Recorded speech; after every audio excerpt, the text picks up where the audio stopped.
are cooking pancit canton. As you can see, there's the many soup. And we will Today's gonna put recipe is onion. You can feel the onion. You eat the pit onion.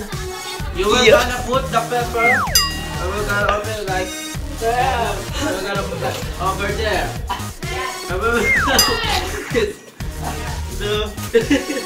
We're gonna put full onion. Full onion.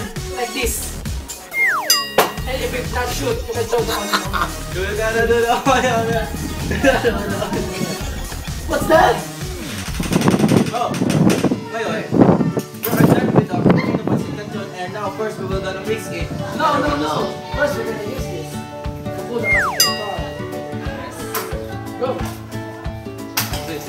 1, 2, 3, 4, 5, 6, 7, 8. 8 counts, like dancing counts. And now, before touching it, we're gonna use hand sanitizer.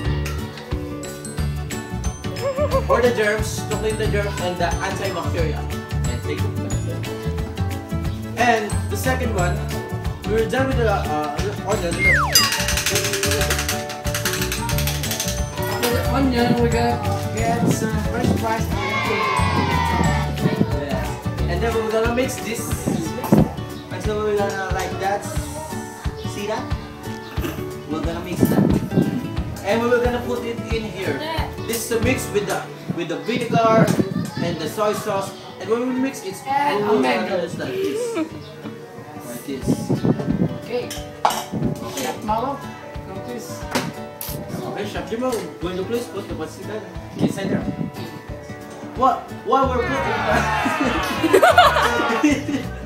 that is normal. Because don't be shocked if that happens to you. That is normal. That's the side effect. That's why we are using the hand sanitizer, because of that. We are using our hands in putting it there.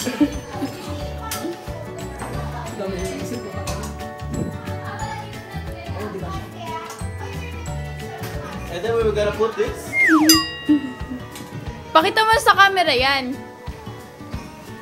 And then it's that. After that,